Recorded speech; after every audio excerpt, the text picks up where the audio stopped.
Thank you, Andleeb Abbas. Would you like to tell us about your visit here and your meetings?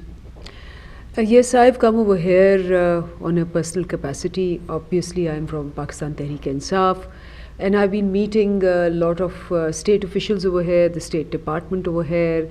I met the IMF, World Bank also, and one of the objectives of my meeting is, of course, that it's a very historical moment, both for US and for Pakistan.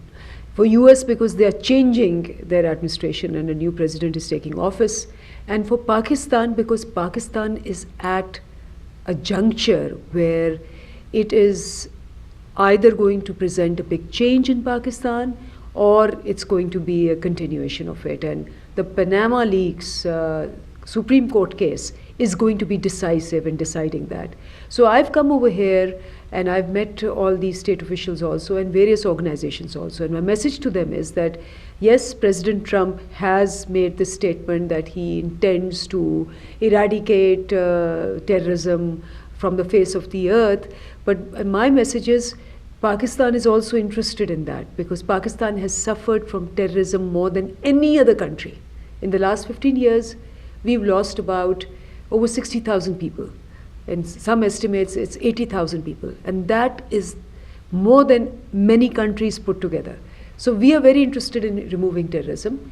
And we are also very concerned because terrorism has cost us a huge economic cost. 118 billion has been spent on fighting terrorism.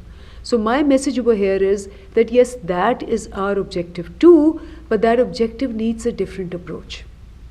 What kind of alliance are you proposing Pakistan and US should have? Well, we've been allies for a long time. And I think the war on terror, basically, we also feel that not a single Pakistani was involved in the 9/11 incident. Yet we've been collaborating with them. But as just one short approach of trying to eradicate terrorism through military operations is not enough. And that is why in the last 11 years, terrorism has not been totally controlled. What we want to emphasize on US is that there has to be, yes, the military operation, but along with the military operation, there has to be a focus on uplifting those areas in which terrorism takes part, especially FATA. And we want that when US assists Pakistan financially, technically, politically, US should make sure that terrorism is going to be eradicated by controlling corruption. Our agenda as an opposition party is that we have research evidence available that as long as you have corruption, terrorism will not go away. So, you are calling for more focus on education and healthcare facilities and creation of jobs? Yes.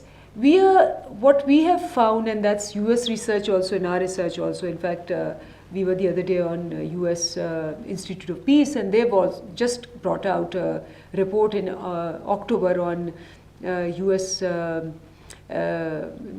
intelligence on counter-terrorism and militancy.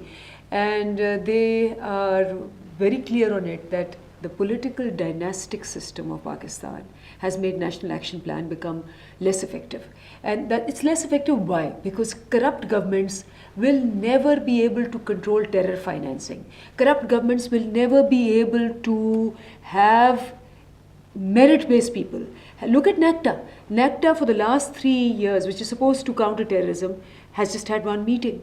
And there have been nepotism over there, cronyism over there, so it's not effective. Institutions become weak. When institutions become weak, the mechanism through which the money goes in and the aid goes in and people getting benefit becomes weak. That is why FATA has been a breeding ground for terrorism. Why? Because no effort on FATA reforms has been made.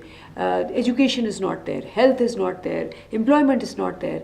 And that is why a counter narrative to build in that area and give them a chance of peaceful living has not been given to them. So my request wherever I've gone is that US needs to have a more wholesome view about controlling terrorism. If 10 years terrorism has not been controlled, that means there's something lacking.